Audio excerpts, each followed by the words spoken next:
The rain had been falling since 4 o'clock, and by the time the lamplighters came out along Piccadilly, it had turned the colour of pewter, and the temper of a thing that meant to keep falling for the length of a man's natural life. James Ravensgate had been riding back from Westminster with his collar high and his hat brim low, and he had been telling himself that the chill in his shoulders was nothing more than the consequence of a debate which had run an hour past its useful end, when his bay mare stopped on her own at the corner of Sackville Street and would not be pressed forward. He looked up to see what she had seen, and what she had seen was a young woman standing beneath the awning of a stationer's shop, with her hands held close at her waist, and her shoulders held in that particular careful way that a person holds her shoulders when she is trying not to let anyone see that she is trembling. The awning was a poor one. It dripped at 4 separate places along its edge, and one of those places was directly above the crown of her head. Her bonnet was a dark colour, which had been a darker colour an hour ago. Her gown beneath the open pelisse was the same emerald silk she had put on at 3, for the optimistic reason that it was October and the sky had been clear. And the optimism of it now ran in a line of water from her hem to the cobbles, and gathered at her boots, in a way that told him she had been standing under that awning for at least a quarter of an hour. He swung down before he had finished telling himself to. "Madam," he said. She did not turn her head fully. She turned it the necessary fraction to acknowledge that a man had spoken, and then she addressed her answer to the line of railing across the street, which was not where he was. "I am quite well, thank you." "You are not." He had crossed the pavement before he heard himself say it. He had unbuttoned his greatcoat before he heard himself doing that, either, and he had lifted it from his own shoulders and set it across hers before either of them had agreed that he might. She made the small, involuntary sound that a person makes when warmth lands suddenly on a part of her that has been cold for too long. And then she stiffened and tried to take the greatcoat off again. "You'll be soaked through, sir." "I have a horse. You do not." "I'm waiting for an hour, I should think." She looked at him then. The lamp at the corner had only just been lit, and the light from it caught the side of her face and the wet at her temple, and he registered 3 things in the same breath. He registered that her eyes were the grey of clean slate. He registered that her mouth was the mouth of a person who had not eaten since breakfast and was too tired to mind. And he registered that she was young, younger than the gravity of her bearing had at first suggested. Perhaps 26, no more. "I'm waiting for a cab," she said. "You will wait an hour more before one stops in this rain. My groom is at the corner. I will send him." "That is very kind, sir, but I cannot." "My name is Ravensgate." He bowed, in the rain, with his head bare and his hair already plastered against his brow. "James Ravensgate. If you find it improper to accept the offer of a stranger, I beg you will find it less improper to accept the offer of a duke who happens to be standing in the rain looking foolish." The grey eyes considered him for the space of 2 breaths, and then the mouth did a thing he did not at the time understand the value of. It softened. It softened in the corner only, but it softened. "Mrs. Heath," she said. "Caroline Heath." He chose, then and there and without examining why, not to ask the obvious follow-up question, whether Mr. Heath was at home, whether Mr. Heath was waiting for her at an address she was about to give his groom, whether Mr. Heath existed at all. He bowed again, more shortly, and lifted his fingers to his lips and whistled once. Down the line of railings the groom's head came up, and the groom's heels came down, and within the space of a minute the boy was at his elbow. "Tom, a hackney, quick." "Your Grace." The boy was gone. Ravensgate turned back to Mrs. Heath, who was holding the lapels of his greatcoat closed at her throat with one gloved hand, and who had not, after all, given the greatcoat back. "You are very wet, sir," she said, with the careful courtesy of a woman accustomed to being looked at and accustomed to not appearing to notice it. "It is October. I shall recover." "You have not put your hat back on?" "I have not, no." "It is a great deal of trouble for a stranger." "It is no trouble at all. May I ask where you are bound?" She hesitated. He saw the hesitation. He did not press it. "Half Moon Street," she said at last. "The east side. Number 12. "Half Moon Street," he repeated, fixing it. "Tom will see you to the door. He has my coat upon his arm. You will tell the driver the direction. Will you give me your gloves?"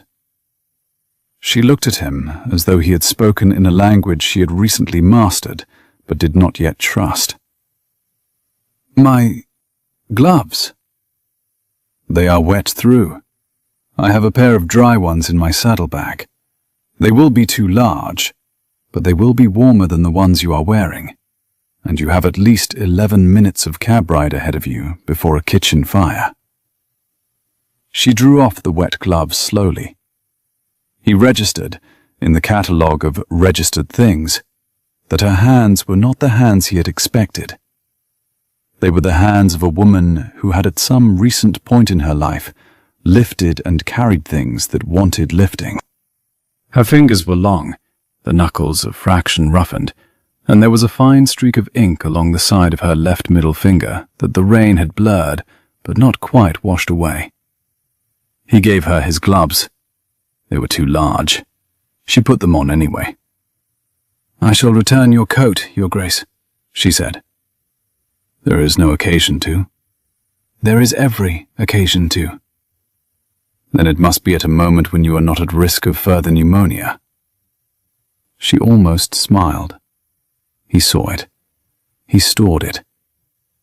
The hackney rolled to the corner with Tom on the box beside the driver, and Ravensgate handed her up himself, because the step was high and the cobbles were slick. As she settled inside, his greatcoat heaped about her shoulders, she leaned forward and looked at him from beneath the dripping brim of the bonnet that had not, in the end, saved her. "Why?" she said. "Why what, madam?" "Why this? You did not know me a quarter of an hour ago." He had been asked many questions in his life. He had answered most of them adequately, and a few of them well. This one, he answered with whatever came first to his mouth. "Because you were trembling," he said, "and there is nothing I am less able to bear in this world than the sight of a woman trembling under a thing that ought to have been a roof." The cab started. He watched it to the corner. He watched until it turned out of sight into the lamp-lit grey. Only then did he climb back onto the bay, who had been waiting with the patience of the female sex. And only then did he discover that his teeth were chattering after all. He arrived at Ravensgate House in Hanover Square some 20 minutes later, dripping onto the marble of the entrance hall, and was met by his butler with an expression which conveyed, all at once, that something had occurred in his absence, that something was disagreeable, and that something would not, alas, be improved by the absence of a greatcoat. "Your Grace." "Marsden." "Your Grace's coat." "Was lent to a woman in the rain. Tom will return without it." "Mr. Carmichael is in the study, I assume?" "He is, Your Grace. He has been for above an hour. He says it cannot wait until the morning." James Ravensgate climbed the stairs of his own house with a wet ridge of hair across his forehead, and a piece of news in his solicitor's hand which, on the face of it, ought to have driven Caroline Heath, the awning at the corner of Sackville Street, and the grey eyes of Clean Slate entirely out of his mind. They did not. It was an unsettling discovery, and he would notice it again at intervals across the evening. But he did not, at this point in the story, understand what to do with it. Mr. Carmichael rose as Ravensgate entered the study. He was a man of 50, with the habits of a man of 70. He had served the Ravensgate dukedom for 19 years. He had served the late Duke through the catastrophic 4 winters that had ended in the present Duke's accession. And he had served the present Duke through the 3 winters since, and his face wore the careful pallor of a man who has just been told a thing he had hoped not to be told this season. "Your Grace," he said, "forgive the hour. You have been my father's solicitor and mine for almost 2 decades, Carmichael. You may forgive yourself the hour. What has occurred?" Carmichael produced from the leather pouch at his side a sheaf of paper, bound at the corner with red tape. He laid it on the desk, and turned the topmost page with the careful precision of a man laying out a chessboard. "Marbury has filed in Chancery this morning. The motion is for a writ of partition and an account.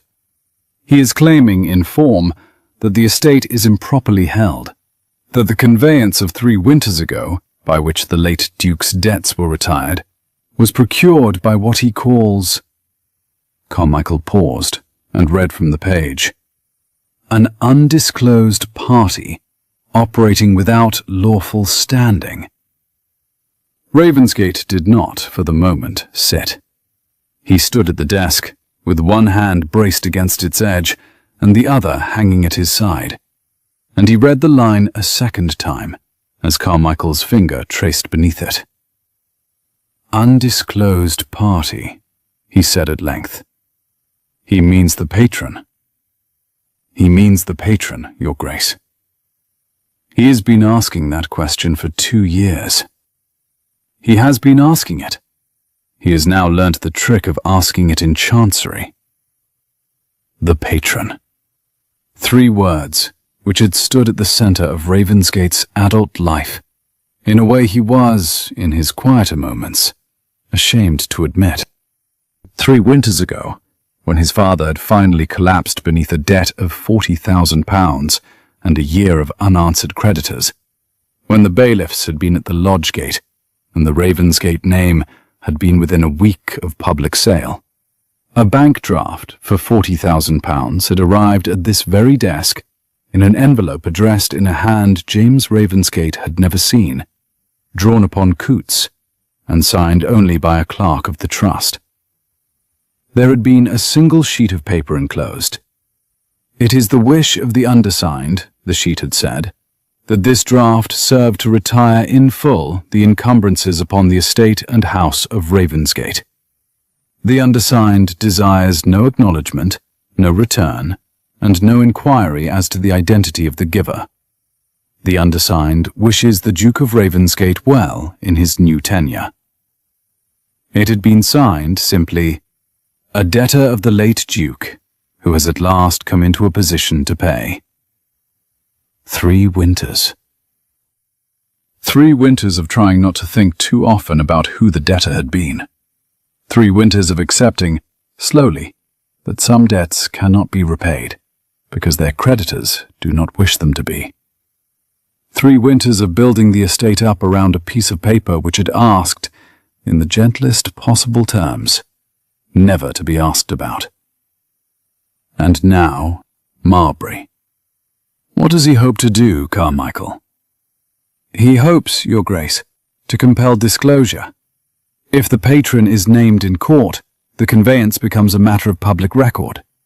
If the patron's standing is impeachable, if he or she had any kind of disqualifying connection to the estate, or any improper motive, or any history of insolvency, or any of a dozen things, Marbury will move to set the conveyance aside. If the conveyance is set aside, the debt revives. If the debt revives, the estate is once again exposed to its creditors. If the estate is exposed, Marbury moves in. Marbury moves in. It was an old story between the cousinship. Edmund Marbury was Ravensgate's distant cousin on the paternal side. the only male issue of a line which had once been the elder line, until a marriage 3 generations back had quietly stripped it of its consequence. Marbury had grown up in the modest house his father had been able to afford, and had grown up watching the Ravensgate carriages turn into the Ravensgate gates. And Marbury had, for a quarter of a century, mistaken the chance of birth for an injury done to him personally. He had been waiting for the Ravensgate dukedom to fall over since he was 16 years old. He had very nearly seen it fall over 3 winters ago. He had not entirely forgiven the patron, whoever the patron was, for catching it. Ravensgate sat down at last. He folded the paper carefully and tapped it once on the desk, and looked across at Carmichael with the steadiness he had taught himself in the first month of his tenure, which was the steadiness of a man who has no intention of letting his solicitor see him afraid. "How long do we have?" 6 weeks to file a response. The court will hear the motion the 3rd week in December. And the patron? Carmichael paused, and Ravensgate registered that the pause was not, this time, a lawyer's pause. It was a friend's pause. "Your Grace, I've been asked by the Patron's Trust on 3 separate occasions across the last 3 years to give certain warnings should the question ever come into court. I have given those warnings in writing to the Trust's principal solicitor as recently as Michaelmas. I have not received a reply. The Trust is a blind one. I do not know the patron's name.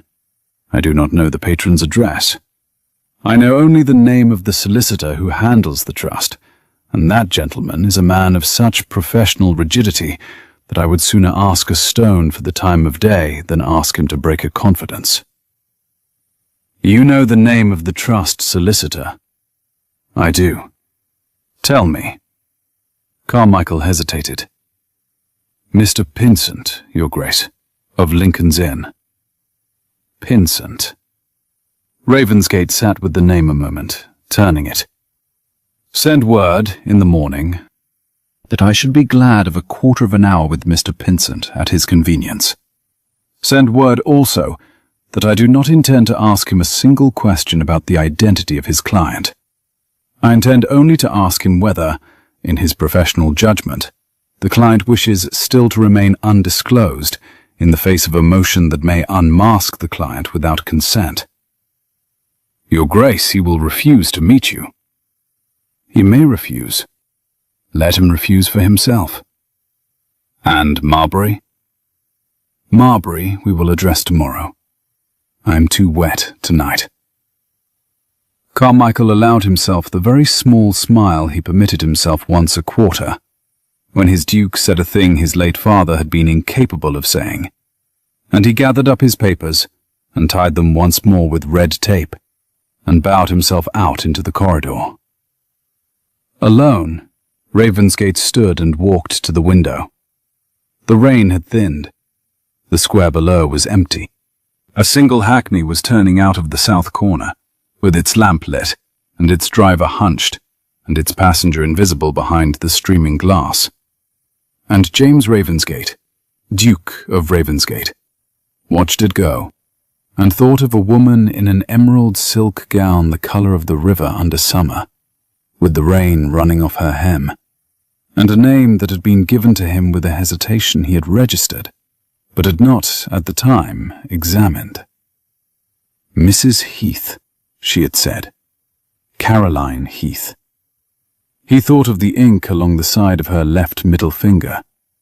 He thought of how she had said the address. Half Moon Street, the East Side, number 12. With the slight emphasis on the words that a person uses when she is repeating a thing she has only recently learnt to say aloud.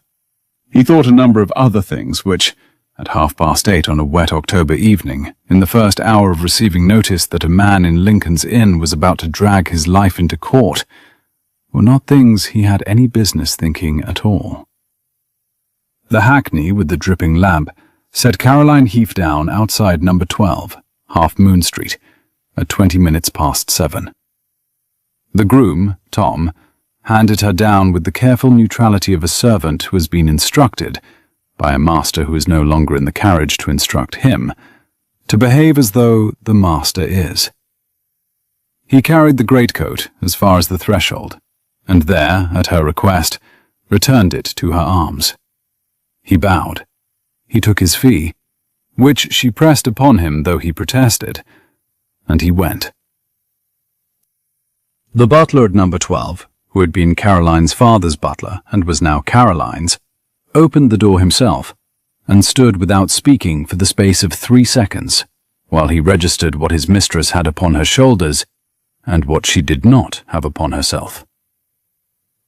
"Miss Heath?" "Stevens?" "You are very wet, Miss Heath." "I am aware of it." "Mrs. Tilney has set a fire in the small saloon." "Tell her there will be no dinner. A tray in my room." "And the—" She lifted the wet greatcoat slightly. "Stevens, I shall need a tailor's pressing and a clean wrapping, and it must be returned tomorrow before noon. Address it to Ravensgate House, Hanover Square. There will be no card." If Stevens had ever heard a more interesting sentence spoken on the threshold of number 12 Half Moon Street, his face did not, in this hour or any of the hours which would follow over the coming 6 weeks, allow that fact to be inferred. "Very good, Miss Heath." She climbed the stairs. She did not look at herself in the looking-glass at the first landing, because she did not wish to see her face yet. She climbed to her own dressing-room, where Sarah, the maid, was waiting with 2 warmed towels and an expression that managed to convey both relief and inquiry without troubling her mouth.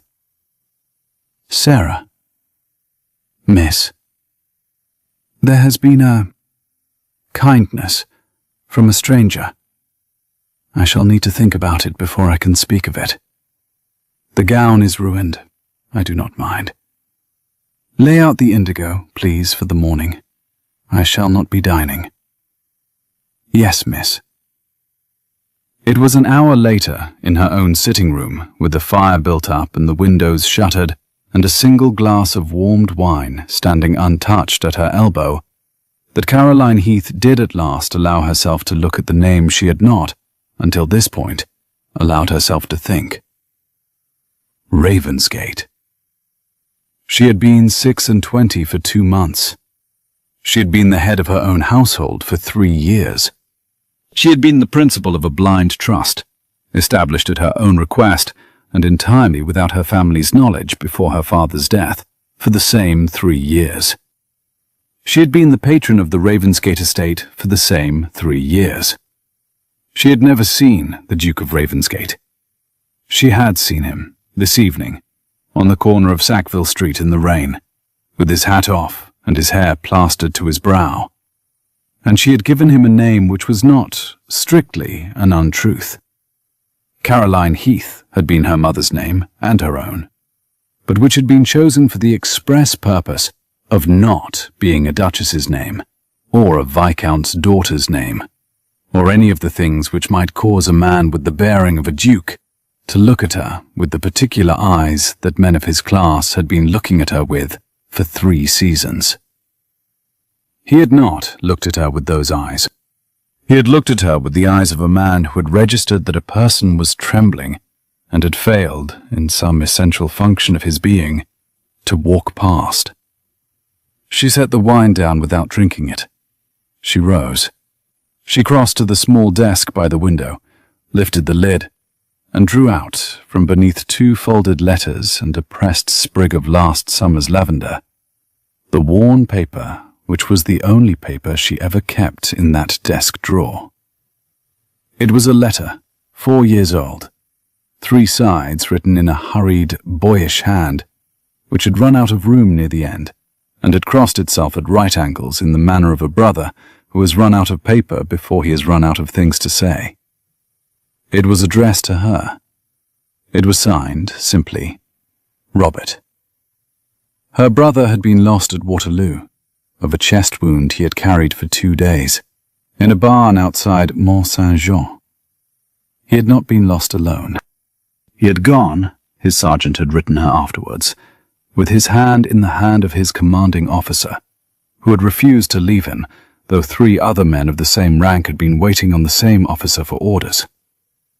The commanding officer's name had been written in her sergeant's letter, and she had read the name once, on the morning the letter had arrived, and she had then folded the letter and put it in the drawer with her brother's letter, and had never opened the sergeant's letter again.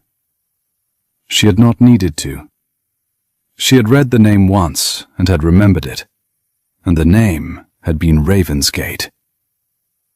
The man at Waterloo had been the present Duke's father. The present Duke's father had been carried off 3 years afterwards by debts. The present Duke, 25 years old, had inherited a name and a house and an income which would not cover the wages of the household for a single quarter, and Caroline Heath had read in the morning papers, on a Tuesday in October 3 winters ago, that the bailiffs were at Ravensgate Lodge, and the gates were to be sealed against creditors by the end of the week. She had risen from the breakfast table that morning, gone into her father's library. Her father had been 5 years gone by then, and the library was hers. And she had drawn out the small leather-bound ledger in which her solicitor kept the running total of her private estate. She had read it. She had drawn out a pen, and she had written a letter to Mr.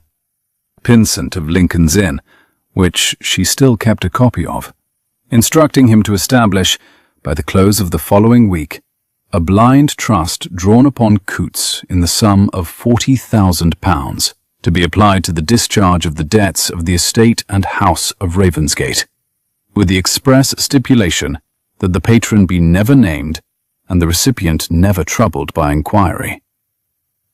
She had never told a living soul. She had not told her brother's sergeant.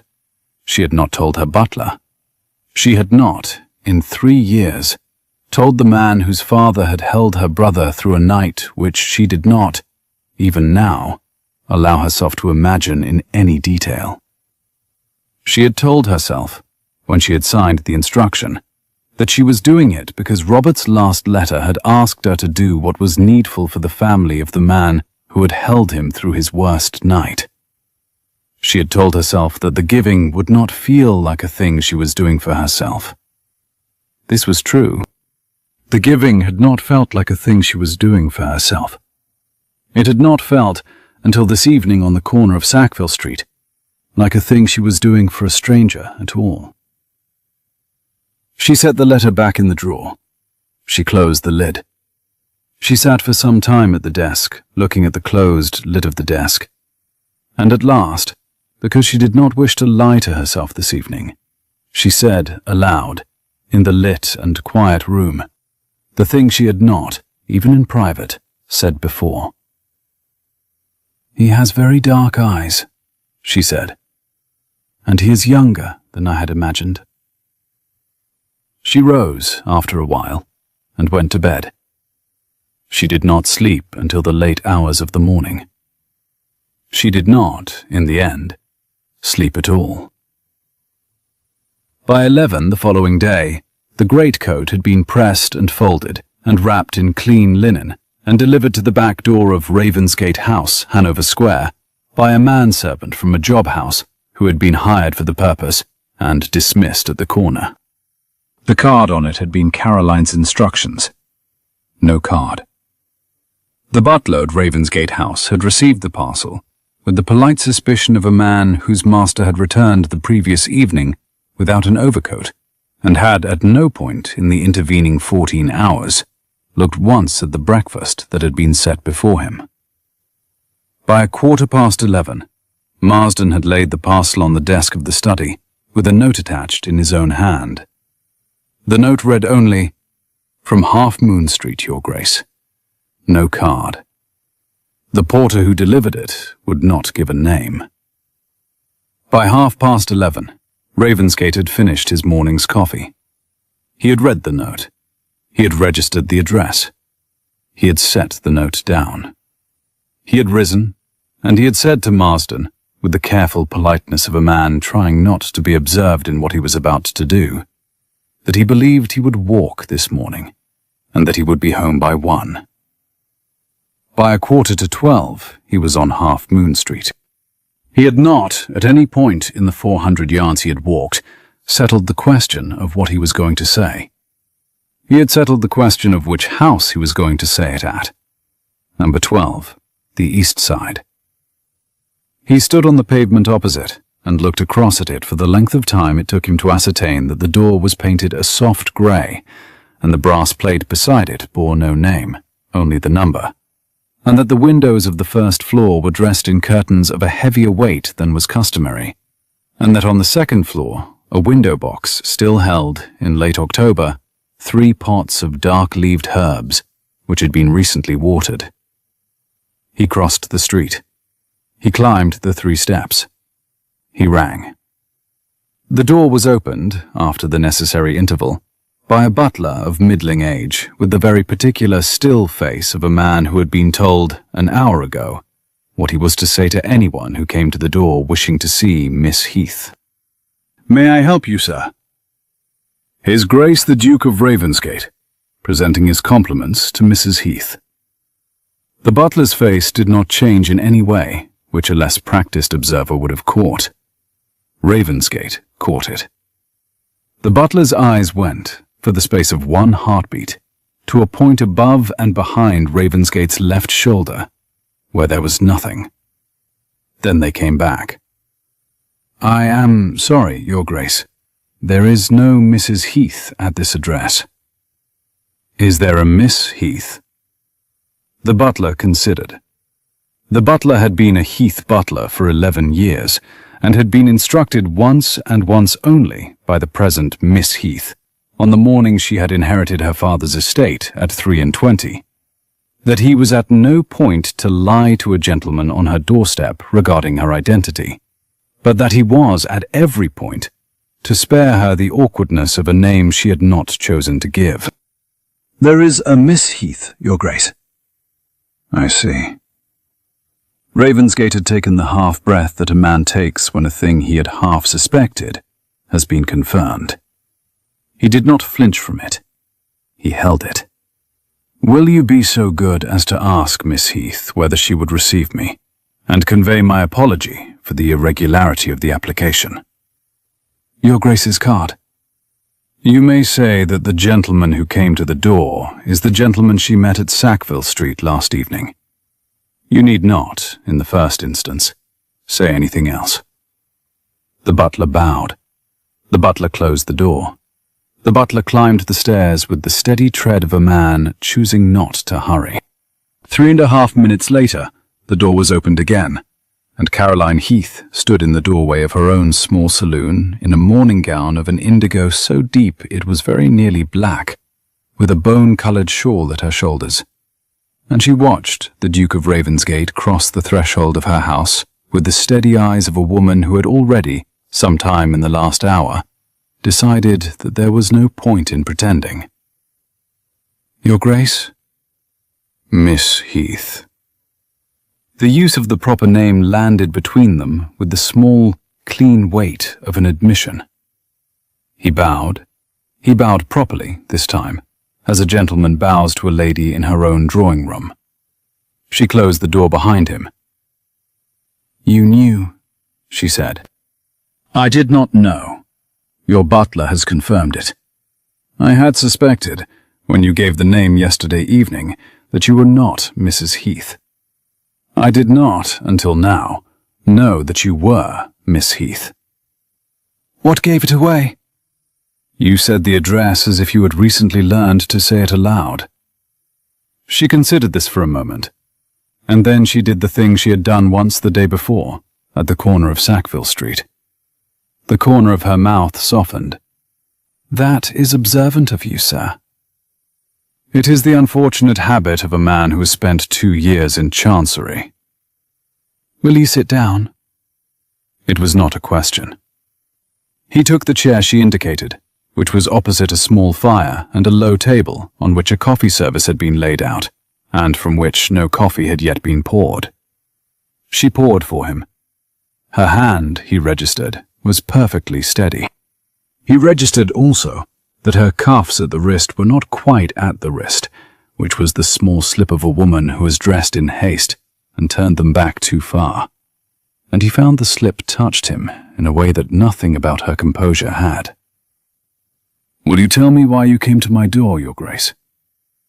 "I had thought to thank you for returning my coat." "You have a butler to do that." "I had thought also to apologize for the impertinence of yesterday's address. I addressed you as a married woman. You did not correct me. I should not have asked, but I had no business assuming, and I have come to express my regret." "You have not asked." "I have not." "You came to my door, Your Grace, to find out who I was. You had every right to. I gave you a false name." "You gave me the half of a name. I did not consider that a falsehood." "That is generous of you." "It is not generous. It is accurate." She set the coffee pot down. She folded her hands in her lap. She lifted her eyes. The grey of clean slate, he confirmed, in this light, and held his. "Your Grace, I will not lie to you in my own drawing room. I am Miss Caroline Heath. My father was Viscount Heath of Westmore, raised to the peerage by the Prince Regent in 1808. He has been gone 5 years. I am his sole surviving issue. I live at this address with 3 servants and a housekeeper. I am unmarried. I am of age. I am at no immediate risk of pneumonia, and shall return your kindness as best as I am able, once I have decided in what coin the kindness ought to be returned. Is there anything further you would wish to know about me before we proceed to coffee?" "There is," he said, "but I shall not ask it today." "And what is it that you will not ask today, Your Grace?" "I shall not ask," he said, with the careful steadiness of a man who has read a great deal in a face across a coffee table at noon, "why you have not married. I think the question is impertinent on a first call. I think also that I would not, if you answered it, know what to do with the answer." She looked at him for the length of 2 breaths. She poured a second cup. "That," she said, very quietly, "is a useful kind of restraint, Your Grace. I shall remember it." And then, because she had not yet decided what to do with her own restraint, and because the morning was cold and the coffee was warm, and the man across the low table had eyes the very dark colour of wet bark in late autumn, she lifted her cup, and she drank. They spoke for the next 40 minutes, of small things and one large one. They spoke of the rain in the afternoon, and the season's slowness in starting, and the inadequacy of the awning at Hatchard's stationer, which had, Caroline observed, lost 3 of its supports the previous winter and never been mended. They spoke of the Foundling Hospital, where the Duke held a place upon the board, and where Miss Heath, it transpired, had taken to attending the Sunday committee in her father's old chair. They did not speak of patronage. They did not speak of chancery. They did not speak of why the conversation, at the second cup, had begun very gradually to incline toward the future tense. When he rose, at the chime of 1, she rose with him, and walked him as far as the doorway of the saloon, and no farther, because she had drawn the line of her propriety there, and had no intention of moving it within the first hour of his acquaintance. "Will you call again, Your Grace?" "I will call again." "When?" "Tomorrow, if you will receive me." "I will receive you." He bowed. She did not curtsy, quite, but she inclined her head with the precise economy of a woman who would not be condescended to under her own roof. The butler closed the door behind him. She stood for some time in the empty saloon, with her hand still upon the back of the chair he had been sitting in. The coffee in his cup had been finished. The coffee in hers had not. She found, on examining the cup, that she had spent 40 minutes drinking very nearly none of it. This struck her as ridiculous, and she laughed once, briefly, into the quiet room. And then she said aloud the second sentence she had said aloud in this house in the space of 24 hours. "He must not know," she said. She said it to the chair, because the chair was the nearest object available, and she said it with the particular flatness of voice that a woman uses when she is making a promise to herself, which, she suspects, even in the saying of it, she will find difficult to keep. "He must not know that I am the patron. Not yet. Not in the middle of a chancery suit. Not while Edmund Marbury was filing motions and trading on rumours, and dragging her father's name and her brother's name and her own name across the corridors of Lincoln's Inn. Not while a public revelation would force the Duke of Ravensgate into the false position of having to acknowledge a private debt at the moment most likely to make the acknowledgement look like an arrangement.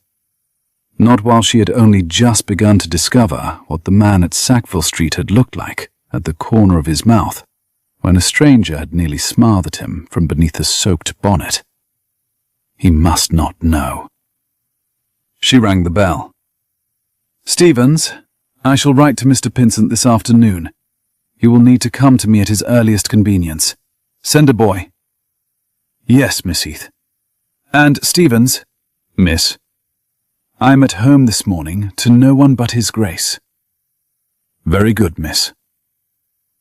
By the third week, he had called 11 times. By the fourth week, he had called 20. Half Moon Street, which had been the quietest address on its side of Piccadilly for 3 years, had become a small puzzle to the keepers of the neighbouring houses, who had taken to glancing out their windows at the sound of the Ravensgate carriage, and had taken also to making the kind of remarks, over tea, which were not yet quite the kind of remarks which would be reprinted in the morning broadsheets, but which were, in the natural progression of such remarks, on their way. He had not, in 20 calls, said anything to her which would have given a chaperone pause. He had, in 20 calls, said a great many things which would have given a chaperone pause if she had heard the way he said them.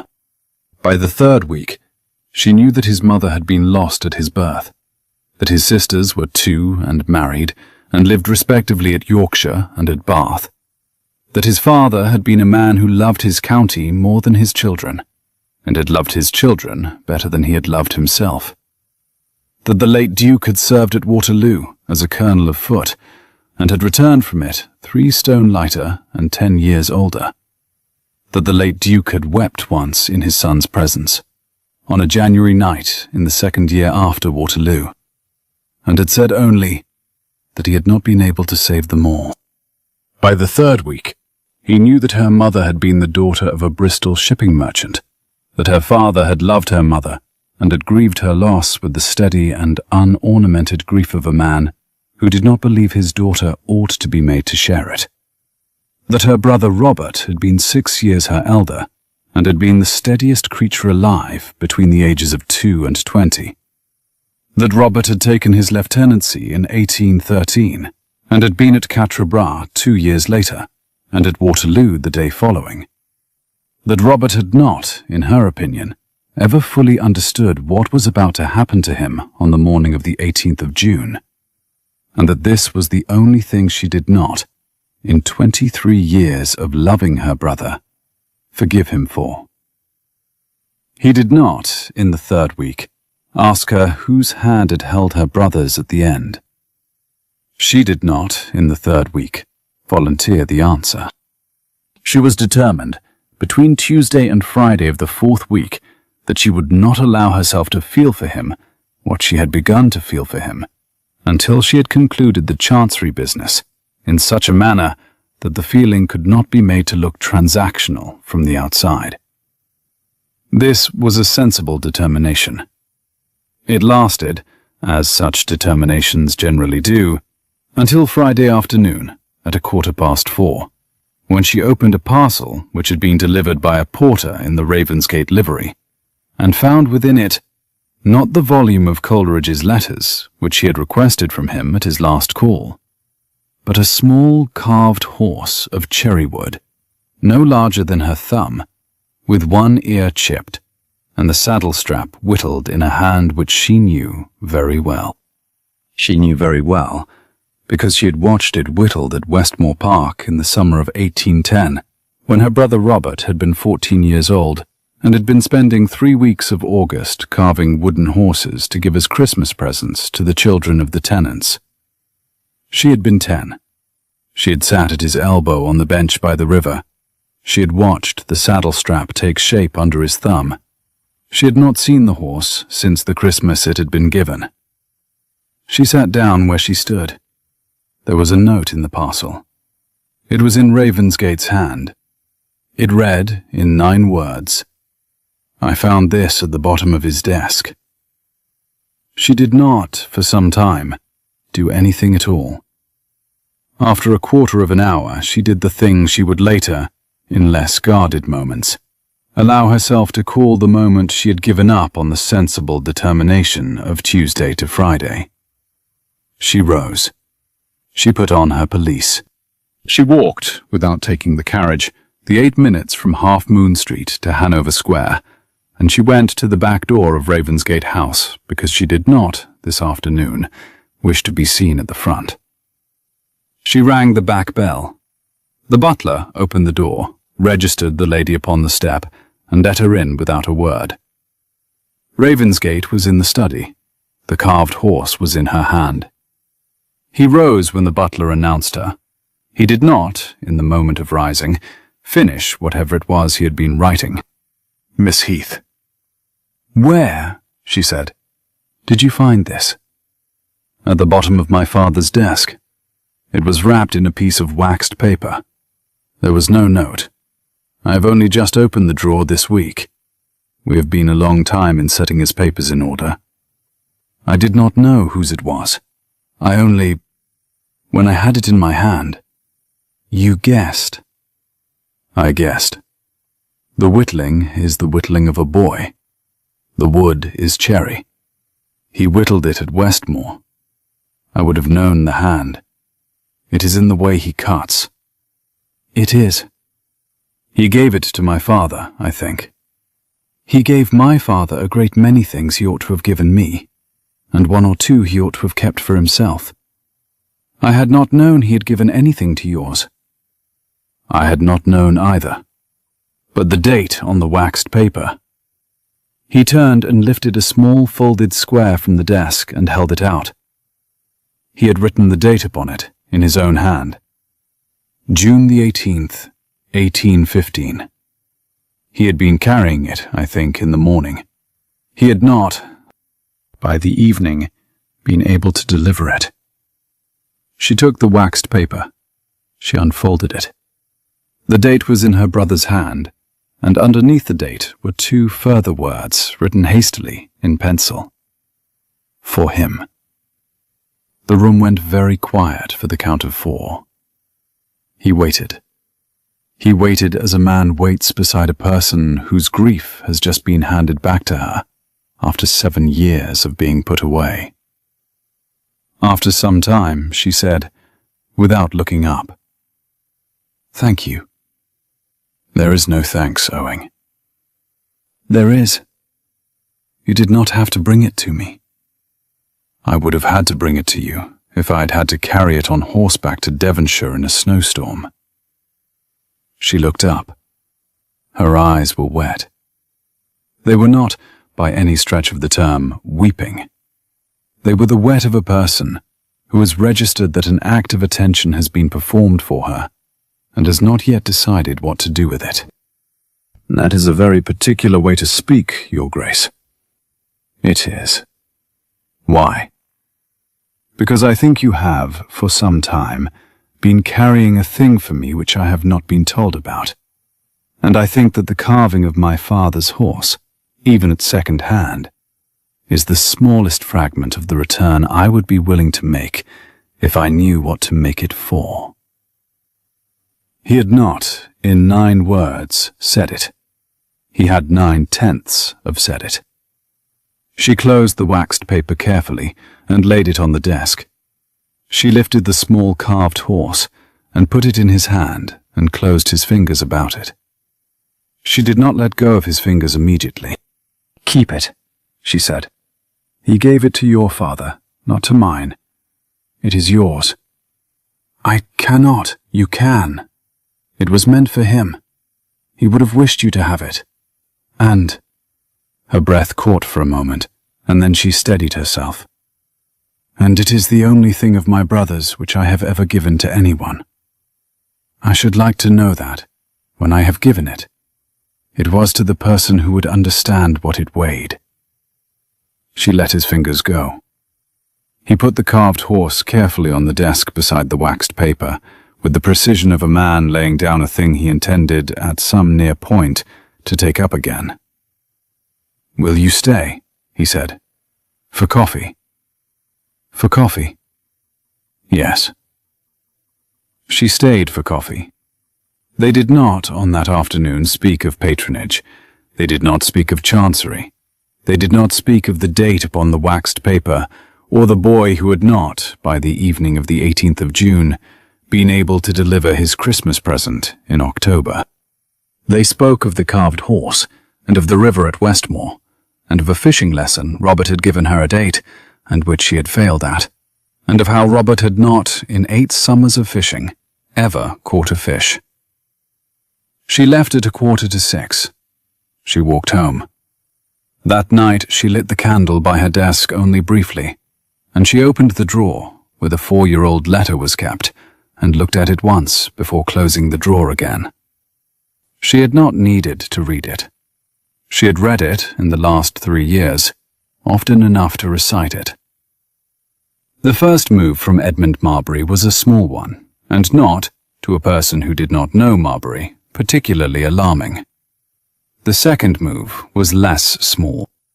The third move arrived on the morning of the 2nd of November, in the form of a paragraph in the Tatler's Eye, a broadsheet of the lower kind, which had been a great deal less reputable 5 years ago than it had since contrived to make itself, and which printed on its 4th page, beneath a sketch of a hackney horse, the following observation: "It is whispered in the better drawing-rooms of the West End that a certain great house, lately come into the hands of its present holder by an arrangement which his late father did not, in his lifetime, see fit to disclose, has recently been receiving the attentions of a certain unmarried lady of considerable but recently acquired fortune, whose family connection to the late establishment cannot, by the most generous reading, be called distinguished.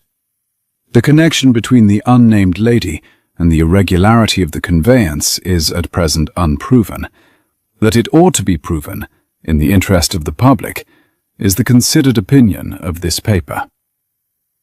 Ravensgate read the paragraph at 7:20 on the morning of its publication, in the breakfast room of his own house, and read it 3 times to be certain he had not misread it. Then he set the paper down. He stood. He sat. He rang. "Marsden." "Your Grace?" "Send to Mr. Carmichael. I want him by 9. "Yes, Your Grace."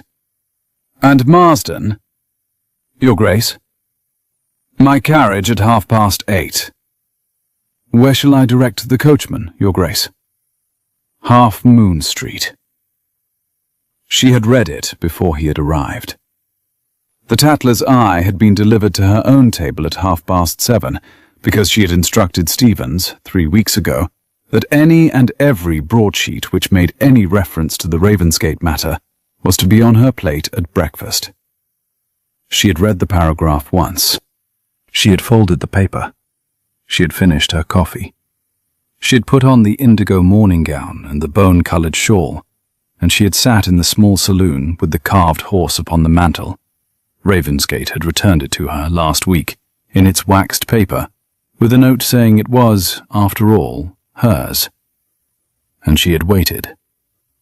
He arrived at 8:20. The carriage had moved quickly through quiet streets. He came in without his hat, which was perhaps the smallest thing she registered, and which was, she thought afterwards, the one which had moved her most. "Miss Heath." "Your Grace." He did not, this morning, sit down at once. He stood at the small fire, with one hand at the mantel and the other in the pocket of his coat, and he addressed his first sentence to the carved horse, which was the most truthful witness in the room. "I have come," he said, "to ask you to marry me." She drew in her breath. "Your Grace." "Hear me out, Caroline. I had intended to ask you this question several weeks from now, in better circumstances, with the Chancery business settled, and the autumn behind us, and a Christmas at Ravensgate planned, with such modesty as my present income permits. I have been carrying the question with me since the second week of our acquaintance. I have not, until this morning, presumed to ask it. I am asking it now, because I will not have you read in the paper that I have been receiving the attentions of an unmarried lady of considerable fortune, without also reading, by tomorrow, that the unmarried lady is engaged to be married to me, and that the question of fortune does not, in the case of the engagement, signify." "It does signify. The paragraph is the entire problem." "It is not the entire problem." "Your Grace, I love you, Caroline. I have loved you, I think, since you said the address of this house aloud in a hackney at the corner of Sackville Street. I had thought it would take me longer to understand that this was the case. It has not. I will not have you marked in print as a woman of doubtful family who pursued a duke for the cover of his name. I will not have your honor traded across the counters of Marbury solicitors. I love you, and I will say so in church before December, and I will say so under cross-examination if I must. If you will not have me for love, take me for the cover. Take me for whatever you find available. But for the sake of God and your brother's name, do not refuse the protection that I am at this moment, by every right I have, offering you." She had risen. She did not know, in the moment, that she had risen. She crossed to the fire and stood on the other side of the mantel from him, with one hand on the cherry-wood horse, and she said, in a voice that was not, even to her own ear, quite the voice she had begun the morning with, "I will not take you for the cover, Caroline, and I will not, this morning, take you for love, Caroline. You are doing the right thing for the wrong reason. You are doing it on the day the paragraph has come out. You are doing it before Carmichael has spoken to you. You are doing it without—" Her throat closed for a beat. The next word would have been a betrayal, and she would not, even at the height of her objection, be the first to break the line of restraint they had held between them for nearly a month. "You are doing it without all the information." "What information am I missing?" She closed her eyes for a moment, then opened them. "I will write to you this afternoon," she said. "Will you go now?" "Will you write to me this afternoon?" "I will." "You will not, in the interval, do anything which I would, on receipt of the letter, beg you not to have done?" "I will not." "You give me your word?" "I give you my word." He left. She wrote the letter. She wrote 3 drafts and burnt 2. She sealed the 3rd. She gave it into Stevens's hand. Then she went, in the indigo gown and the bone-coloured shawl, to Lincoln's Inn, because the time had come, at last, to break the trust. Mr. Pinsent of Lincoln's Inn received her in a room which smelled of old leather and good tobacco, and the particular damp of a court that had been in continuous use since the reign of Charles II. He was a small man, 63 years old, immaculately dressed, with the kind of stillness which most people mistake for severity, and which a very small number of people recognize as the stillness of a man who has, in 40 years of practice, learned to hold his face in such a way that no client ever leaves his office wishing he had said less. Miss Heath. Mr. Pinsent. He did not, this afternoon, offer her tea. He had read, 3 weeks ago, the same paragraph that had appeared this morning in the Tatler's Eye, with the difference that he had read it as an unpublished draft on the desk of a colleague at Marbury's chambers, where he had been on other business. He had been, ever since that hour, the most carefully composed and the most quietly afraid man in Lincoln's Inn. "You have come, Miss Heath, to instruct me to discontinue the blind trust." "I have come, Mr. Pinsent, to instruct you to disclose it. Not discontinue. Disclose." "To whom?" "To the present Duke of Ravensgate. By a letter from your hand in your office this afternoon, if you can manage it. Addressed to him at Ravensgate House, Hanover Square, conveying the identity of the patron and the substance of the original instruction of October 1812. Pinsent did not for a moment reply. "Miss Heath, I am aware of the irregularity of asking it of you. The instruction at the time of the Trust's establishment was for perpetual non-disclosure. I am the principal of the Trust. I am of age. I am of sound mind.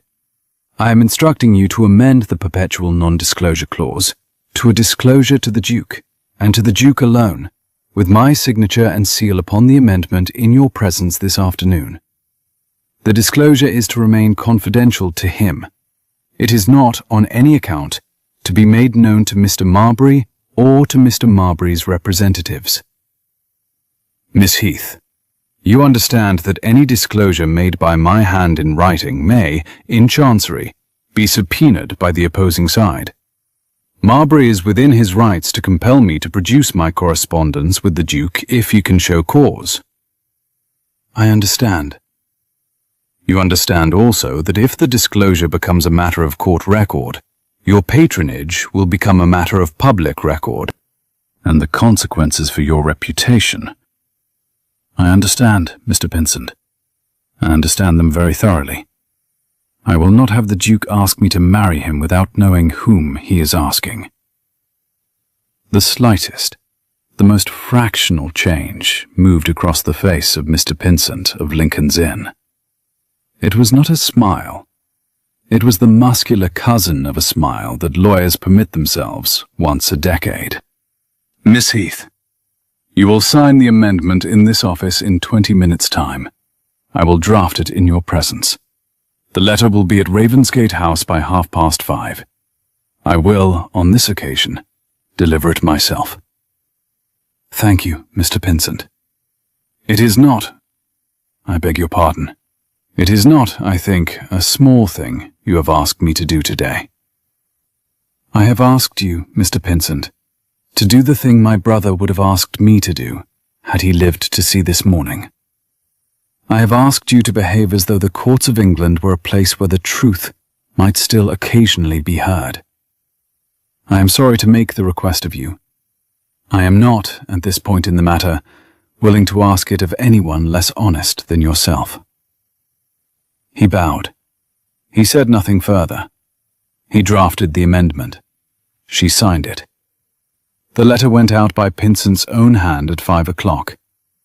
The boy at Ravensgate House received it at 5:20. Marsden took it up to the study at 5:30. Ravensgate had been at the desk for 2 hours, writing nothing. He broke the seal. He read the letter. He sat at the desk for a quarter of an hour without moving.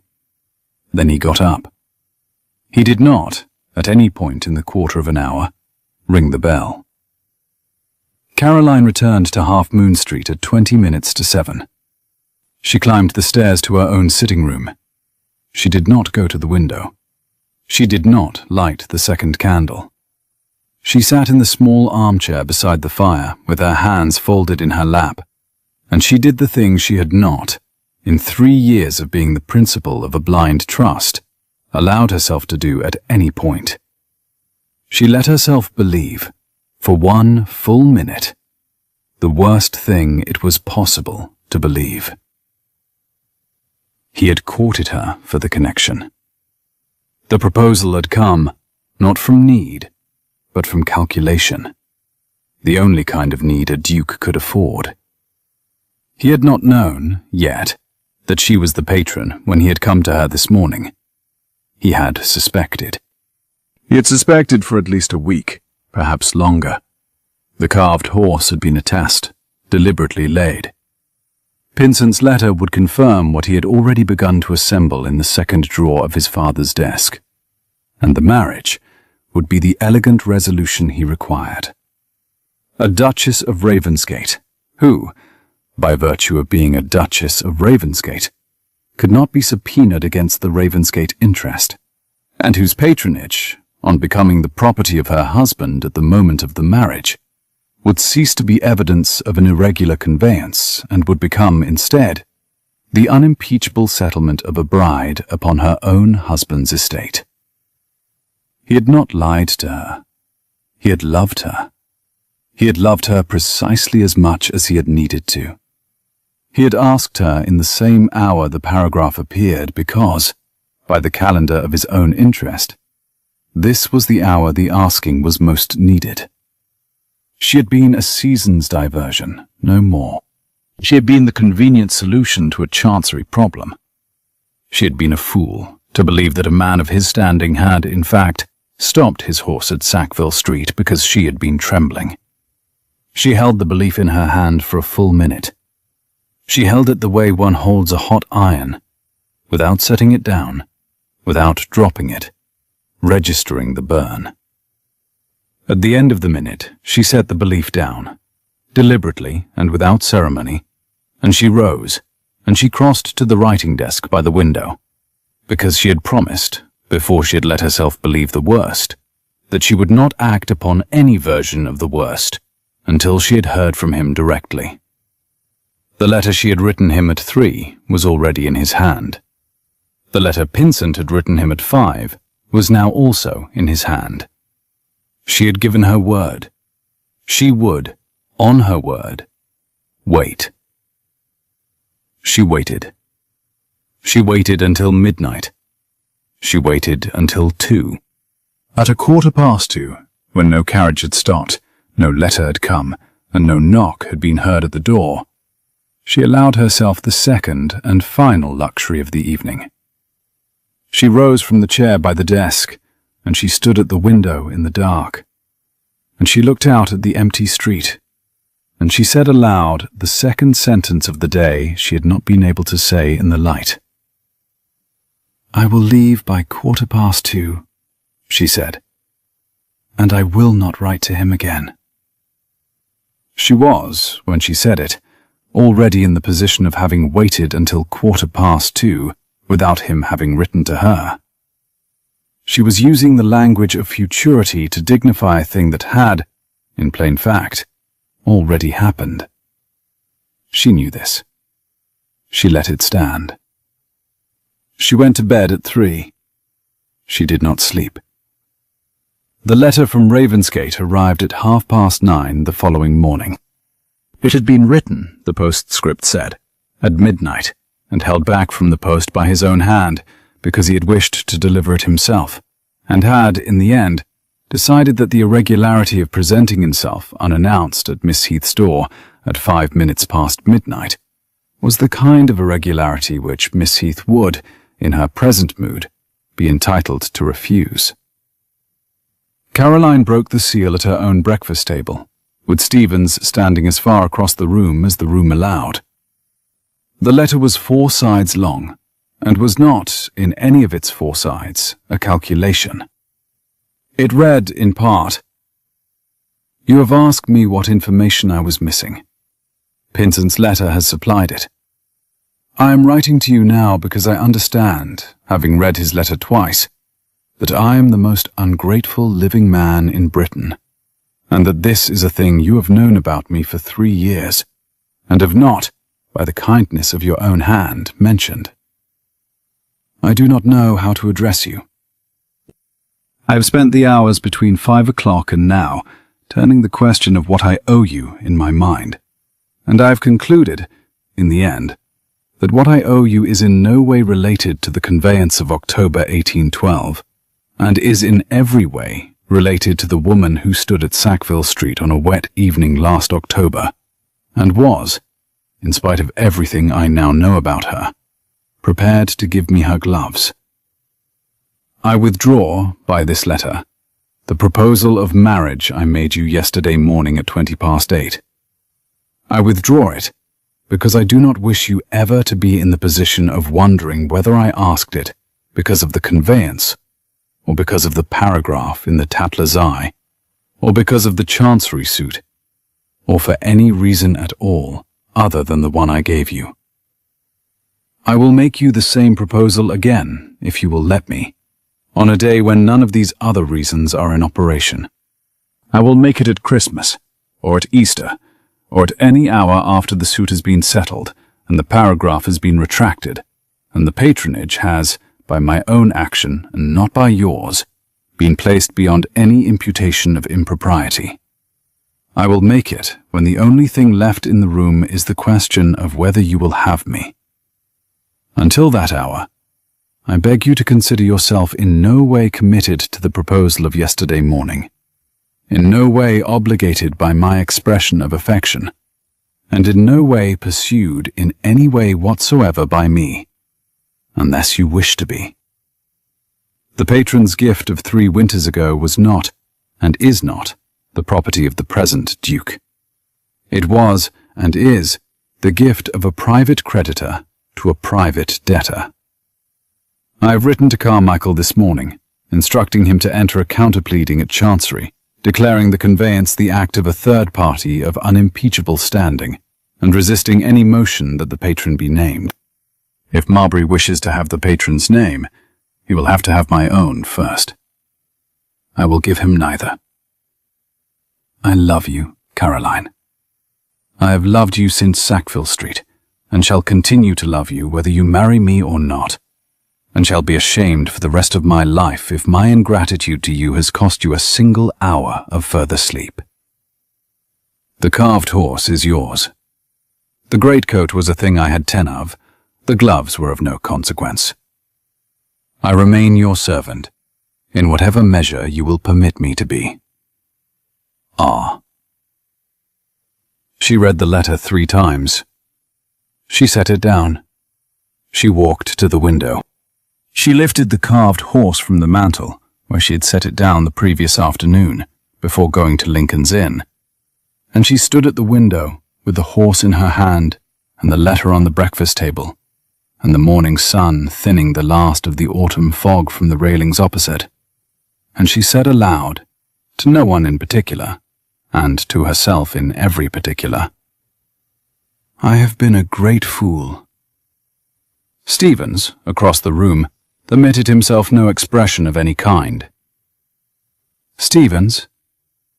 Yes, Miss Heath. My carriage, 10:30, to Hanover Square. Yes, Miss Heath. She did not reach Hanover Square at 10:30. At 20 minutes to 11, as she was descending the steps of her own house, a carriage, which had been waiting at the corner of Half Moon Street for some 20 minutes, moved forward and stopped at her gate, and a man in a dark coat and a hat which did not become him stepped down from the box and came up the pavement with the deliberate stride of a man who has been rehearsing his entrance for a quarter of an hour. Miss Heath. She knew him by sight only. She had not, before this morning, exchanged a word with him. Mr. Marbury. You are leaving, I see. I am. I shall not keep you long. He bowed. He did not, in the bowing, take off his hat. I have come to deliver a letter into your hand. I had thought to send it by my clerk. I have decided, on reflection, that it would be discourteous not to deliver it myself. He extended a sealed paper. She did not take it. Mr. Marbury, you may send any correspondence you wish through my solicitor. I am not at leisure to receive papers in the street. This is not a paper from my chambers, Miss Heath. It is a private letter, addressed to you, drafted by my own hand, and I will be obliged if you will read it before you depart. I will wait, if necessary, in my carriage at the curb, for the quarter of an hour it will take." She looked at him.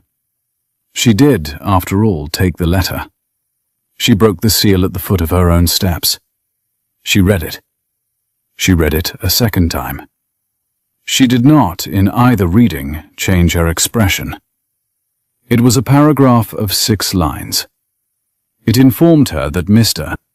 Marbury, in the course of his preparations for the December hearing, had taken the precaution of obtaining sworn statements from 2 persons in the late Viscount Heath's employ at Westmore Park concerning the unusual nature of the late Viscount's testamentary arrangements, that he had reason to believe that the principal of a certain blind trust connected with the Ravensgate estate could, by these statements, be identified to the satisfaction of the court.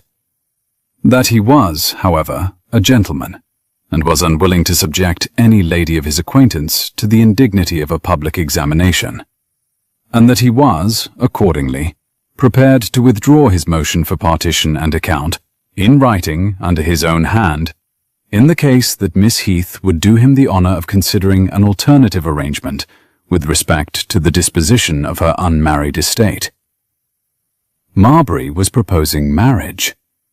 He was proposing it through the back door of a chancery threat. Caroline folded the letter very neatly along its existing fold. She handed it back to him. "Mr. Marbury." "Miss Heath." "You may keep the letter.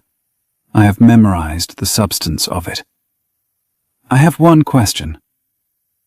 "Madam." "The sworn statements.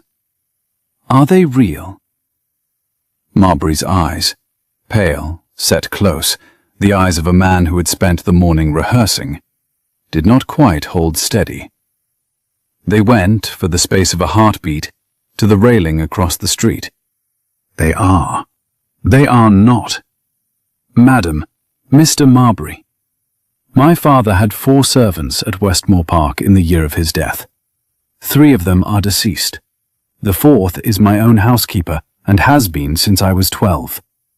If you wish to claim that you have sworn statements from any of them, you have either forged the statements or fabricated the deponents. In either case, you have committed an indictable offence in the course of attempting to extract a private compact from me on a public pavement at 10:30 on a Wednesday morning. Good day to you." "Miss Heath, you have not considered—" "I have considered everything, Mr. Marbury, including the carriage I am about to enter. You are blocking the path between myself and that carriage. I will give you the count of 3 to step aside." He stepped aside on 2. She entered the carriage.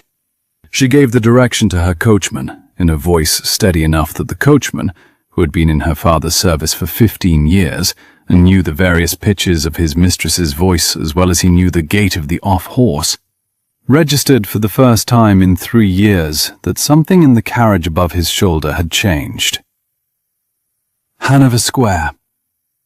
"Yes, miss." The drive took 11 minutes.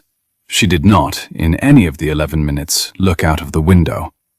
She held the carved horse in her gloved hand the entire way. She arrived at Ravensgate House and was conducted to the study without a card being sent up. Ravensgate was already on his feet when she entered. He had been at the window. He looked, she noticed, as though he had not slept either. "Caroline." "Your Grace." "I have your letter from yesterday afternoon. 3 times now. I have read it 3 times. "And mine of this morning?" "This morning?" "You have not yet had it. It was to have followed me here by an hour. I imagine my courier is, at present, knocking on your front door. Marston will give it to you in due course. It says, in summary, that I have been a great fool, that I am sorry to have been one, that I read your letter at 9:30, and have spent the intervening hour discovering that I am also a great coward, and that I should be obliged if you would, on receipt of this letter, Regard the conversation of yesterday morning as not entirely closed. He had not, since she entered the room, taken his eyes from her face. Caroline. Edmund Marbury was waiting at the corner of my street. What? He waited for me 20 minutes. He had a letter. He has offered to withdraw his motion at Chancery in exchange for an alternative arrangement with respect to the disposition of my unmarried estate. He has fabricated sworn statements. He intends to use them, if I refuse him, to subpoena Pinsent and identify me as the patron in open court. He has done it on a pavement, James. He has done it with witnesses passing on the other side. He is, I think, near the end of his rope. Ravensgate did not for a moment speak. He crossed to the bell pull. He rang twice. Marsden appeared at the door. Marsden. Send to Mr. Carmichael. I want him here within an hour. Send also to my cousin Lady Branscombe at Bruton Street. Inform her that I shall be obliged for her presence at 1 o'clock. Send also to Mr. Pinsent of Lincoln's Inn. Inform him that I shall require a quarter of an hour with him at 4 o'clock, and that he is to bring with him such papers as he holds, in his strong room, relating to a private matter of which he has been the steward for 3 years. And Marsden, Your Grace, 2 cups of coffee. Now. The door closed. Ravensgate turned back to her. You did not have to come. You did not have to write. Caroline. Yes. Will you marry me? Not today, not on a Wednesday at the height of a Chancery suit. On a Friday, in late December, in a church in St. James, in the presence of every person who has ever paid 3p for a copy of the Tatler's Eye. Will you marry me then, because you wish to, and not for any other reason, and not because the bargain is being struck on a pavement in Half Moon Street by a man who has fabricated witnesses? She took the carved horse from her glove. She set it on the desk between them. She put her ungloved hand upon it, the way a person sets a hand upon a Bible. On the condition, she said, that you do not, today or any day after, refer to my fortune or to my patronage as part of the bargain. The trust I made was for my brother. The fortune I have was my father's. The hand you are asking for is my own. The 3 are not the same thing. They will not be conflated. They will not be conflated in this room, or in St. James's Church, or in Chancery, or in your father's drawing room at Ravensgate when we go there at Christmas. Will you agree to that? I agree to that. Then on that condition, yes, James, I will marry you. I will marry you in St. James in late December. I will marry you in front of every 3p reader. I will marry you in any month and any church and any condition you choose. And I will, on the morning of the marriage and on every morning after, find it the easiest sentence I have ever said in my life. He came around the desk. He did not, this time, ask permission. He took her hand. He raised it to his mouth. He kissed the knuckle, and then he kissed the small flat space at the inside of the wrist where the pulse stood.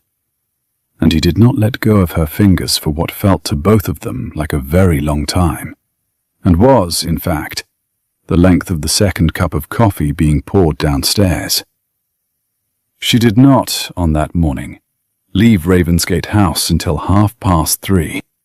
They sat for 2 of those hours at the desk with Carmichael, 3 with Pinsent, and the last with Lady Branscombe, who had been Ravensgate's mother's first cousin and was the most respected dowager in Hanover Square, and who, on understanding the matter in full, set down her tea, removed her gloves, and observed, in the dry middle voice she had used for the same purpose for 60 years, that there had not, in her recollection, been a more disgraceful piece of work in Chancery since the late King George had been alive, and that she would, with the Duke's permission, take it upon herself to call upon the editor of the Tatler's Eye that very afternoon and inform him that the next number of his paper would either contain a printed retraction of the paragraph of the 2nd of November, or would contain, on its first page, an open letter from herself, in which the editor would be named, the paragraph would be quoted,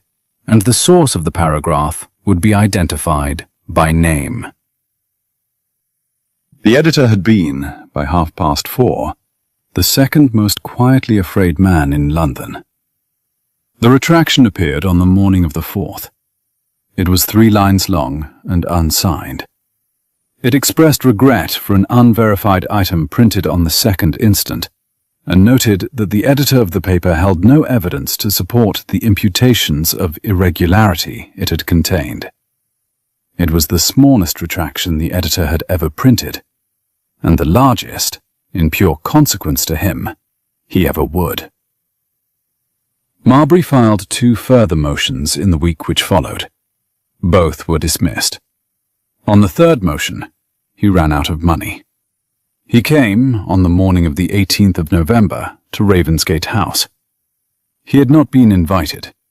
He had been informed, by a footman of his cousin's, that the Duke would be at home from 11 to 1 to such persons as wished, on personal business, to be received.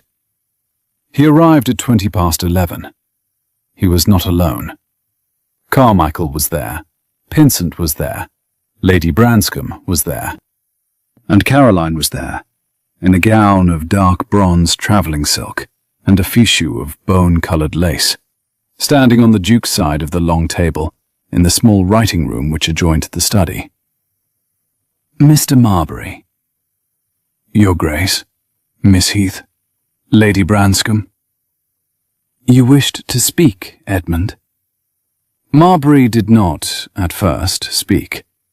His face, which had been the face of a man arriving with a strategy, became the face of a man who had not expected the strategy's audience to be quite so well attended. He drew, at last, from his coat, a folded paper, bound at the corner with a thin cord. He laid it upon the long table. He did not slide it across. He simply placed it in front of the corner that was nearest Caroline. "I have brought," he said, "a written instrument." "Of what character?" "A withdrawal. Of the motion at Chancery. Signed by myself this morning, in the presence of 2 witnesses at my own chambers. The dates upon it are as of this morning. It is countersigned by my solicitor. It is, by the form of it, irrevocable. The motion is, on its delivery to the clerk of the court, abandoned." Caroline did not touch the paper.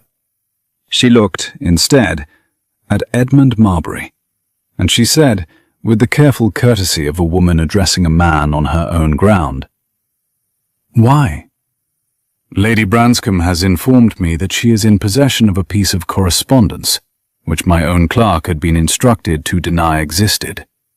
The piece of correspondence pertains to a forgery committed against a proxy in the year 1812, of which my father was the supposed signatory, and of which I was, regrettably, the actual signatory.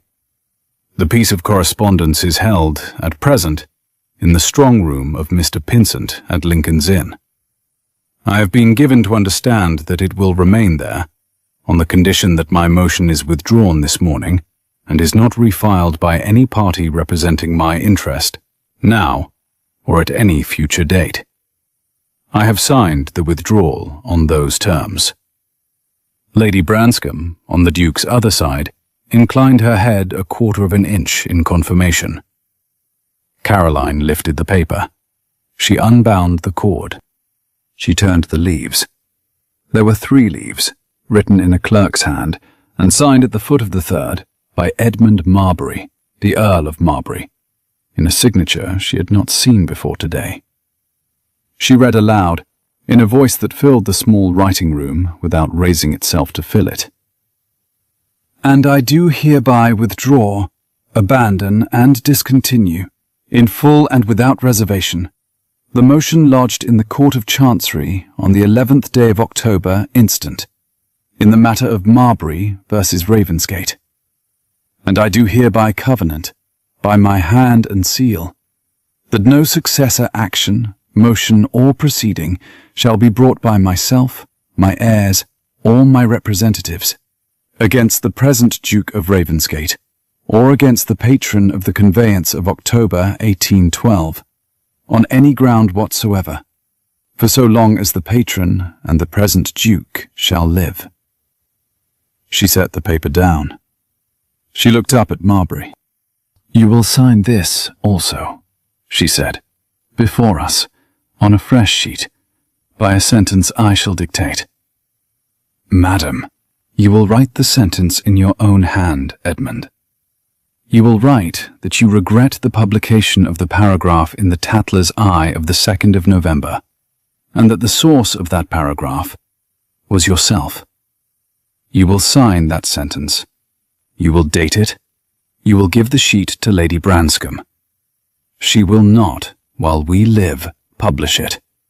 She will, on the morning following our deaths, publish it at her successor's discretion, and the editor of the Tatler's Eye will have, at last, the retraction the paper ought to have printed in the first instance." Marbury stood very still. "Caroline, you will address me as Miss Heath, Edmund, for the present, and as Her Grace from December the 23rd forward." He swallowed. He looked, for the smallest fraction of a second, at the table. Then he asked Carmichael for a pen. Carmichael provided one. Marbury sat. He wrote. He signed. He dated. He handed the sheet to Lady Branscombe, who folded it once, slipped it inside the inner pocket of her shawl, and said nothing. "Mr. Marbury, you may go." Marbury rose. He bowed, awkwardly, to the company. He took up his hat. He left. The door closed. The room, for half a minute, said nothing. Then Lady Branscombe, in the dry middle voice she had used for 60 years, observed, "He was a very stupid boy at 6, and he has gone on getting stupider. I confess I had thought he would, by 40, have steadied. I see he has not. James, my dear, ring for sherry." Carmichael, who had been a solicitor for 19 years and had heard a great many sentences of consequence spoken in his life, allowed himself, at last, the small particular smile that the late Duke would have approved of. Caroline, on the Duke's side of the table, lifted the carved horse from her reticule — she had not put it down since she had picked it up at Half Moon Street that morning — and set it gently on the table beside the withdrawn motion. "It is yours," she said to James quietly. "It is ours," he said. They were married on the 23rd of December at St. James's Church. The bride wore a gown of ruby silk under a fur-lined pelisse of deep amber, because the morning was bitter, and because she had, at last, decided to do at least one thing in her life for the entirely shallow pleasure of being looked at in a colour she liked. The groom wore the dark Ravensgate green, with the small carved horse stitched into the inner pocket of his coat over the place where his heart sat. Lady Branscombe sat in the front pew. Mr. Carmichael sat behind her with Mr. Pinsent. The church was full. The Tatler's Eye, by some quiet arrangement with its editor, did not, on the day following, print a paragraph of any kind upon the matter. Christmas at Ravensgate was the small one which the present Duke's modest income permitted, and was the largest one which the house had seen in a quarter of a century. Snow fell on the morning of the 26th. The carved horse stood on the mantel of the library between two Bayberry candles. The library fire was lit. The new Duchess sat at one end of the long settle, with a volume of Coleridge upon her lap, and the Duke sat at the other end, and at some point in the late afternoon the volume of Coleridge slid from the Duchess's lap to the floor, because she had fallen asleep with her ribbon ungathered at her throat, and the Duke, finding this so unprecedented that he did not for a moment know what to do about it, gathered the ribbon for her and lifted the volume, and held them both until she woke at the chime of 5 and discovered that she had, for the first time in 11 weeks, slept without dreaming once of a paragraph in the Tatler's Eye. "James, my love, read me the next page, will you?" He read her the next page. He read her, in fact, the next 11. The snow went on falling. The Bayberry candles burned down. The carved horse on the mantel, between them, stood with its one chipped ear at the angle Robert Heath had, with the patience of a boy of 14, intended. And the man whose father had held that boy at Mont Saint-Jean read aloud to the woman who had paid the debts that boy's last letter had asked her to pay. And neither of them, in the long, quiet hour before dinner was announced, said a single word about the matter. Matter which required to be said. It had, at long last, simply been done.